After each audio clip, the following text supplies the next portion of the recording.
Oke, bismillahirrahmanirrahim. Assalamualaikum warahmatullahi wabarakatuh. Perkenalkan, nama saya Muhammad Daja Nugraha dengan NIM 211FI03014, kelas A Anestesiologi. Di sini saya akan menjelaskan tentang sistem genitalia atau sistem reproduksi. Pengertian, apa itu sistem genitalia? Sistem genitalia atau sistem reproduksi adalah sistem organ seks dalam organisme yang bekerjasama untuk tujuan reproduksi seksual. Selanjutnya, sistem genitalia meliputi gametogenesis yang terbagi menjadi dua, yaitu spermatogenesis dan oogenesis, dan juga meliputi alat reproduksi pria dan wanita. Gametogenesis adalah peristiwa pembentukan gamet atau sel kelamin. Pembentukan gamet jantan disebut spermatogenesis, sedangkan pembentukan gamet betina disebut oogenesis. Masuk ke spermatogenesis. Nah, apa itu spermatogenesis? Spermatogenesis merupakan proses pembentukan dan pematangan sel sperma pada pria. Proses ini dapat menentukan kualitas sperma yang sangat berpengaruh terhadap keberhasilan proses pembuahan sel telur hingga menjadi janin. Proses ini terjadi di dalam testis, tepatnya di dalam tubulus seminiferus. Nah, adapun tahapan-tahapan proses spermatogenesis atau proses pembentukan sperma. Yang pertama itu spermatogonium. Ini merupakan tahap pertama pada spermatogenesis yang dihasilkan oleh testis. Spermatogonium terbentuk dari 46 kromosom dan 2N kromatid. Tahap kedua yaitu spermatosit primer. Merupakan pertumbuhan dari spermatogonium. Spermatosit primer terbentuk dari 46 kromosom dan 2N kromatid. Tahap selanjutnya yaitu spermatosit sekunder. Tahap ini merupakan meiosis dari spermatosit primer. Pada tahap ini terjadi pembelahan secara meiosis. Spermatosit sekunder terbentuk dari 23 kromosom. Tahap keempat yaitu spermatid. Merupakan meiosis dari spermatosit sekunder. Pada tahap ini terjadi pembelahan secara meiosis yang kedua. Spermatid terbentuk dari 23 kromosom dan 1N kromatid. Tahap terakhir terbentuklah spermatozoa, yaitu merupakan diferensiasi atau pematangan dari spermatid. Pada tahap ini terjadi diferensiasi. Spermatozoa terbentuk dari 23 kromosom dan 1N kromatid. Dan merupakan tahap spermatozoa yang telah matang dan siap dikeluarkan dari testis. Nah, proses spermatogenesis. Di dalam proses spermatogenesis atau pembentukan sperma dipengaruhi oleh beberapa hormon, diantaranya yaitu yang pertama ada hormon FSH. Hormon FSH yang berfungsi untuk merangsang pembentukan sperma secara langsung serta merangsang sel Sertoli untuk menghasilkan ABP, yaitu androgen binding protein, untuk memacu spermatogonium dalam melakukan spermatogenesis. Yang kedua ada hormon LH yang berfungsi merangsang sel Leydig untuk memperoleh sekresi testosteron, yaitu hormon seks yang penting untuk perkembangan sperma.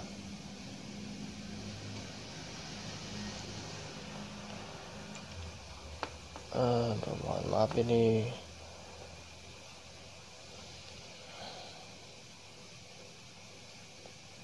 Ya, lanjut. Ada kesalahan teknis. Nah, ini merupakan gambar atau penampang dari tahapan spermatogenesis yang disebut sebagai proses pembentukan sperma di dalam testis atau tepatnya tubulus seminiferus.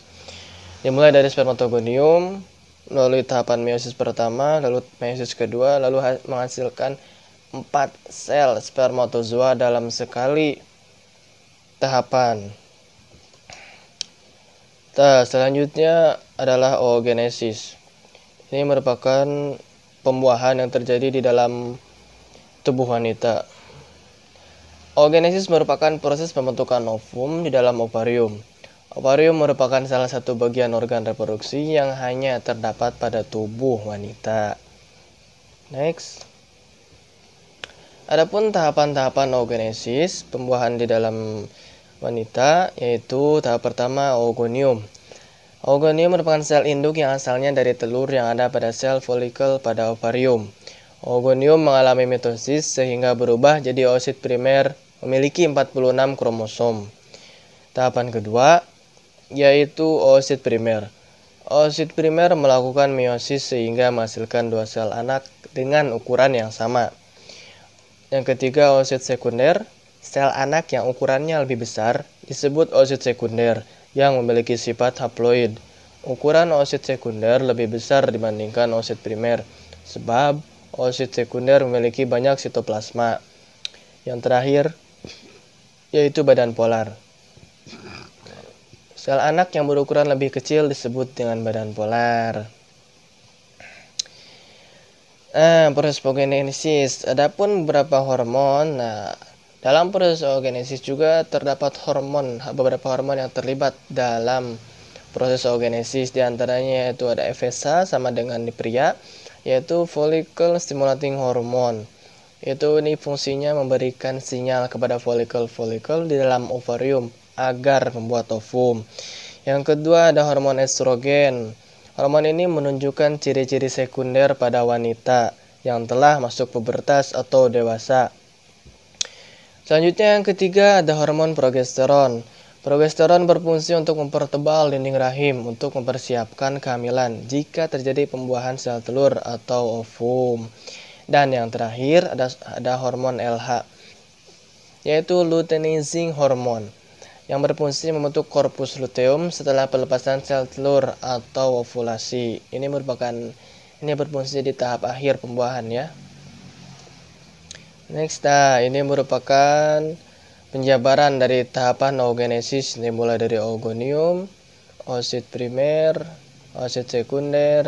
Dalam sekali pembuahan dalam wanita hanya menghasilkan satu buah sel telur dan sisanya menghasilkan 3 badan polar.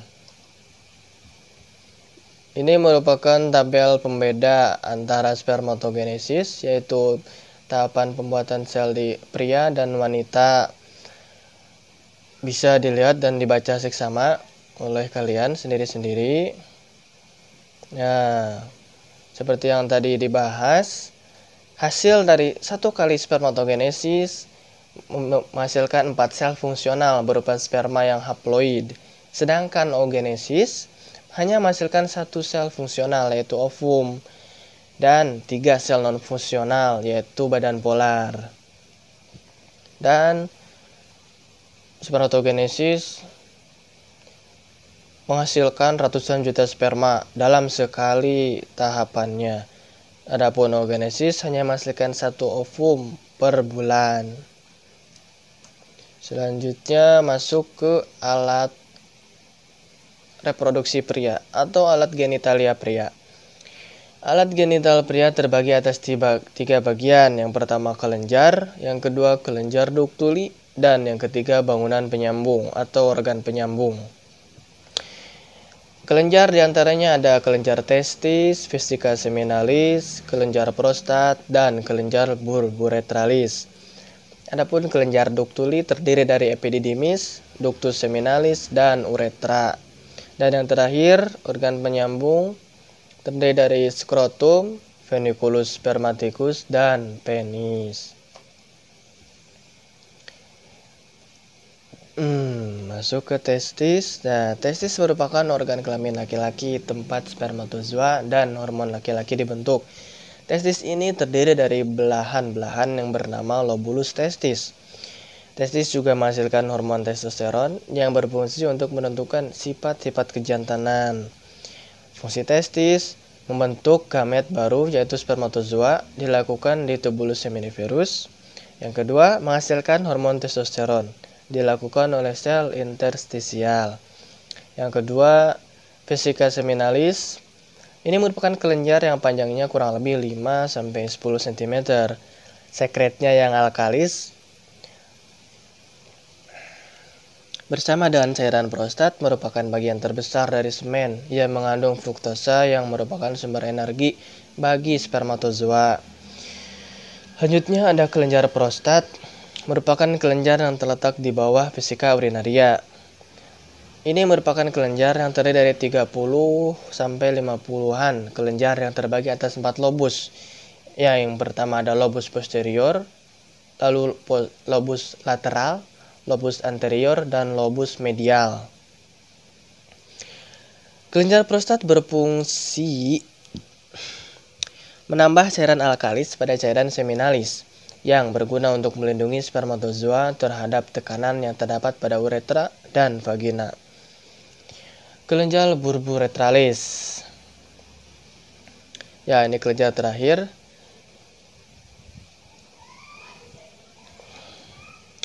Terletak di sebelah bawah kelenjar prostat. Ya, ini tepatnya terletak hanya di bagian bawah kelenjar prostat ya. Kelenjar itu berarti berdekatan letaknya. Yang memiliki panjang kurang lebih 2-5 cm dengan fungsi yang hampir sama dengan kelenjar prostat. Nah, ini merupakan selanjutnya kelenjar ductuli. Yang pertama ada epididymis. Epididymis merupakan saluran halus panjangnya kurang lebih 6 cm, terletak di sepanjang atas tepi dan belakang dari testis. Fungsinya sebagai saluran pengantar testis dan mengatur sperma sebelum diejakulasi, lalu memproduksi semen, dan epididymis juga merupakan tempat penampungan untuk mematangkan sperma sebelum dikeluarkan. Selanjutnya ada ductus seminalis. Ini merupakan kelanjutan dari epididymis. Kemudian ductus ini berjalan masuk ke dalam rongga perut, terus ke kandung kemih, di belakang kandung kemih, akhirnya bergabung dengan saluran vesika. Dan selanjutnya membentuk ejaculatorius dan bermuara di prostat. Saluran ini memiliki panjang 50-60 cm, berjalan bersama pembuluh darah dan saraf dalam veniculus spermaticus. Selanjutnya ada uretra. Ini merupakan saluran kemih pada pria yang sekaligus juga sebagai saluran ejakulasi atau saluran tempat keluarnya sperma dari testis. Pengeluaran urin tidak akan bersamaan dengan ejakulasi karena diatur oleh kegiatan kontraksi prostat.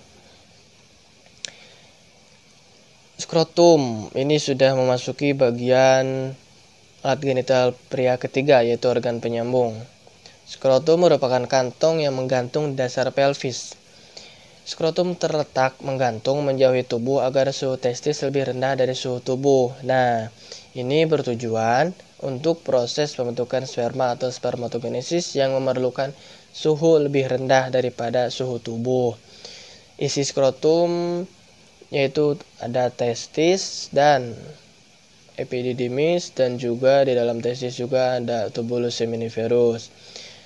Selanjutnya veniculus spermaticus. Ini merupakan bangunan penyambung atau organ penyambung yang berisi ductus seminalis, pembuluh limfa, dan serabut-serabut saraf. Yang terakhir itu ada penis. Ini merupakan alat seks utama pria yang mempunyai jaringan erektil yang satu sama lainnya dilapisi jaringan fibrosa. Nah, ini untuk lebih jelasnya, ini merupakan penampang atau gambar dari alat genitalia pria. Bisa disimak dan dilihat untuk dipahami. Selanjutnya masuk ke alat genitalia wanita. Alat genitalia wanita terdiri dari alat genitalia luar atau eksterna dan terdiri dari alat genitalia dalam atau interna. Yang pertama ada tundun atau mons speris atau bisa juga disebut mons pubis. Ada labia mayor dan minor, klitoris, vestibulum, himen atau selaput darah, perineum, dan kelenjar Bartholin. Dan termasuk alat genitalia dalam atau interna ada vagina, uterus, ovarium, tuba fallopi, dan serviks atau leher rahim. Kita bahas satu persatu ya.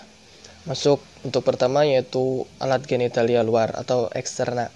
Ada tundun atau mons pubis atau mons verna, apalah itu, banyak istilahnya ya. Ini merupakan bagian yang menonjol, meliputi bagian simfisis yang terdiri dari jaringan dan lemak. Daerah ini ditutupi oleh bulu pada masa pubertas. Yang selanjutnya ada labia mayor dan minor, sebuah jaringan erektil. Labia mayor dan minor ini merupakan bibir besar dan kecil yang banyak mengandung urat saraf. Selanjutnya ada klitoris.